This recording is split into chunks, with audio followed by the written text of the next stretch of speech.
Hello and welcome back to Kryptonite-Calv. Today we are going to be taking a look at the Justice League Black Suit Superman from the DC Multiverse collection. Woo!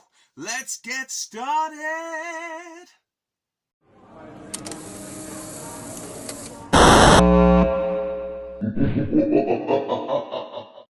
Superman, the Man of Steel, is my absolute favourite character of all time. I've not shut up about Superman for 37 years, and I don't think I'm about to start now. I have more Superman and Batman figures than any other character in my collection, and I've been really looking forward to reviewing this figure, as, due to strange circumstances, this figure almost didn't exist. Henry Cavill started his journey as Superman in the 2013 movie Man of Steel, directed by Zack Snyder. I was so unbelievably excited for this film, as it was the first movie to feature Superman since Superman Returns in 2006. I absolutely loved it, but I know there was a lot of fans that weren't too keen on such a dark interpretation of Superman, being that Superman is quite a hopeful character. He's supposed to represent a sort of glass half full outlook on life, but there is definitely a want for darker storylines for some of these characters, and I personally enjoyed seeing a darker tone to Superman's origin story. Zack Snyder has a wonderful visual style to his movies, and being a fan of one of his previous films, Watchmen, I was really excited to see what he was going to do with my favourite character. I loved Henry Cavill as Superman. I loved Michael Shannon as General Zod. I was slightly miffed that they didn't choose to include his famous threat, kneel before Zod, but due to the adult realistic tone they were going for, I can see why Snyder chose not to include it. Russell Crowe was fantastic as Jor-El, and I really enjoyed Kevin Costner as Pa Kent. Great performances all round, I thought. Henry Cavill would then continue his journey as Superman through Batman v Superman Dawn of Justice, released in 2016. I was never really a fan of that title.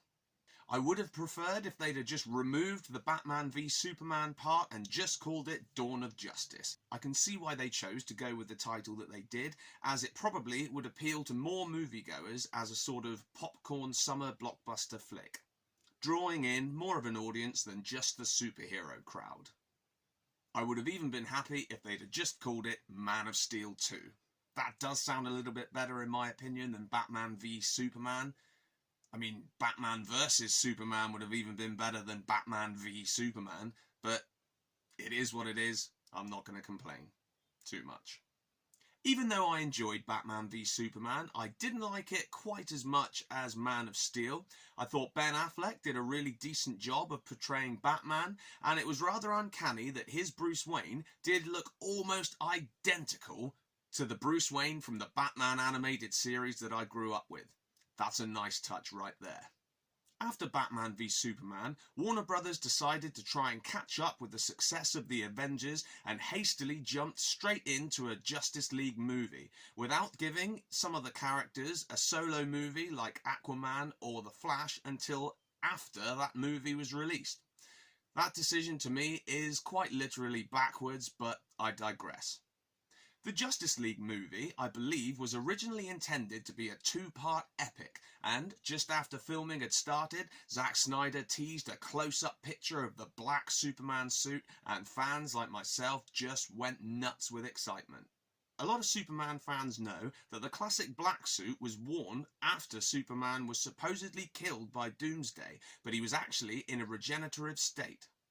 The Earth believed Superman to be dead and held a funeral for him, which all the Justice League members were in attendance.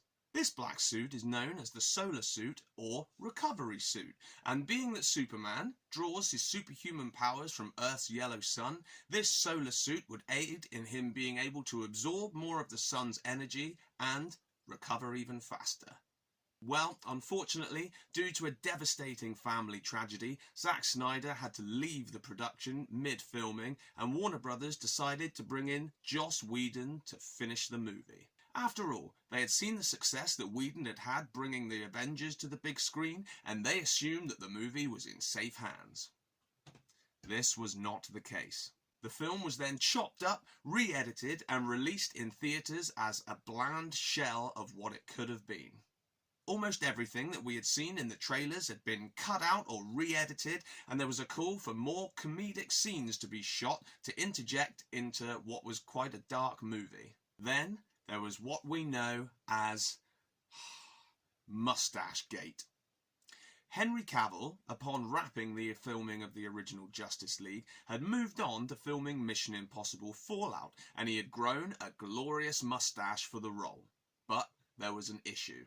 Instead of shaving off that glorious mustache for the Superman reshoots and then wearing a fake mustache for Mission Impossible, it was actually in Henry Cavill's contract that he was absolutely not allowed to shave that mustache off under any circumstances. So, Warner Brothers then made the baffling decision to spend $25 million, yes, $25 million on using CGI to remove his mustache. God. The end result was absolutely terrible. Superman ended up with a cartoon mouth that tended to float around his face and give him a general smudgy appearance all over, in fact. When I saw that in the theatre, I was absolutely gutted. I knew something was wrong, but I couldn't quite work out what it was. So instead of actually concentrating on the film, I spent the whole time trying to work out what is up with his face. A part of me was genuinely heartbroken, as although I love all the Justice League characters, I was there to see my favourite character, and they absolutely ruined it. Shocking it was. And not only that, they didn't even include the black suit. What was the point of teasing the photograph at the beginning of production of Superman wearing his famous black suit, only for some bugger to come in and remove it completely? I had been really excited about this movie for a long time, and I was absolutely gutted to see that it had been botched in a very spectacular way. The film, after its release, kind of had been mocked and joked about online by not just nerds and, Superman fans, but almost everybody. The colour grading was off, the reshoots had people wearing wigs that didn't match, so, their hair would change mid-shot, in the middle of one conversation, that Ben Affleck's hairline would go from here to here to here to here, and it was just a total mess. It seemed like this was going to be the end of the Snyderverse and his version of these characters, which I thought was such a shame, being that, in my own opinion, Man of Steel had been so good. This began the online fan petition, Release the Snyder Cut, which gained over 100,000 signatures, including my own. It did seem like a bit of a pipe dream, but then, one day, there was news. Zack Snyder would in fact be returning to re-edit and re-release his original version of the Justice League. I could not believe it. Zack Snyder not only brought back Superman's black suit, but he even filmed extra sequences and released a 4-hour epic version of the film entitled Zack Snyder's Justice League. It was awesome. I've been a massive movie fan my whole life and studied film at college, and never before had I heard of a film being released, mocked, panned, joked about, forgotten about, and then, years later, re-released to great success. I do own the Zack Snyder Justice League on Blu-ray, and I've got to say it gets better and better with each viewing. I don't own the previous one though, for obvious reasons.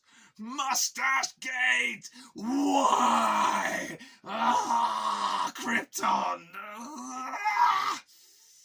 Anyway, before the film was released, Zack Snyder did state online that he would only be using footage shot by himself, and anything filmed by Joss Whedon would be chucked in the bin. And thank God, because that original film, in my opinion, is a total shambles. If you like the film, then that's fair enough. You don't have to listen to my opinion. Everybody's different, and it all depends what you like. But enough about the Justice League film. We're here to talk about the figure. In 2020, the rights to the DC Multiverse figures were taken over by Todd McFarlane's toy company, McFarlane Toys. Todd McFarlane made his name as an amazing writer and artist and created the comic book character Spawn for Image Comics. Todd McFarlane has a fantastic artistic style, and the way he draws things makes his artwork instantly recognisable. He had a good run on Spider-Man for a few years, and you can always pick out which Spider-Man drawing is his. It's ace. This 7-inch figure has over 22 points of articulation, which means if you are a collector who likes to remove the figure from the packaging, then you can certainly pose this figure in multiple different positions, allowing you to switch it up whenever you like, depending on what pose you want him in that day. Each of these DC Multiverse figures comes included with a collectible art card with stunning artwork on the front and an informative character biography on the back. There aren't really any accessories included with this figure, like any blast effect pieces or any spare pair of hands, but to be honest, when the figure looks as good as this one does, it's striking enough as it is and doesn't really require anything extra to add to it. It looks great. However, what is included with this figure is a clear display stand, which allows you to have the figure stood on the ground or in a standard action pose, but the stand comes with a movable arm, allowing you to have Superman floating off the ground if that's the pose you prefer. There's not much I can say about the box art on the front, as it's fairly basic with a few details about where the figure is from and a little Zack Snyder Justice League logo in the corner. But what I personally like about these figures is the large window at the front, allowing you to see the entire figure.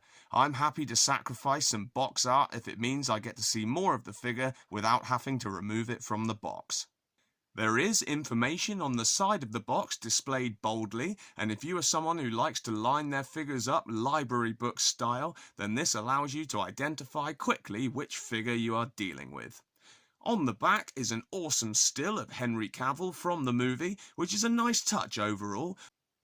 Not a lot of box art on this figure, but that is in no way disappointing as the figure is still stunning.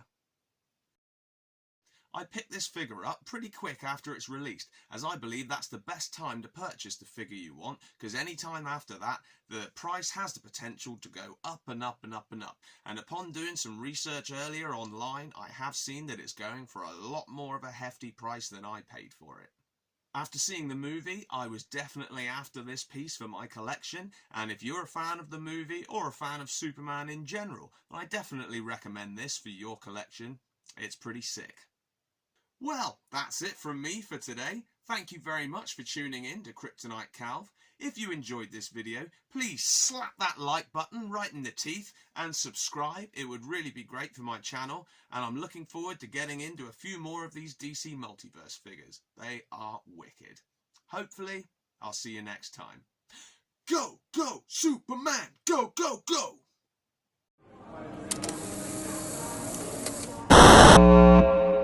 Ha ha ha ha ha!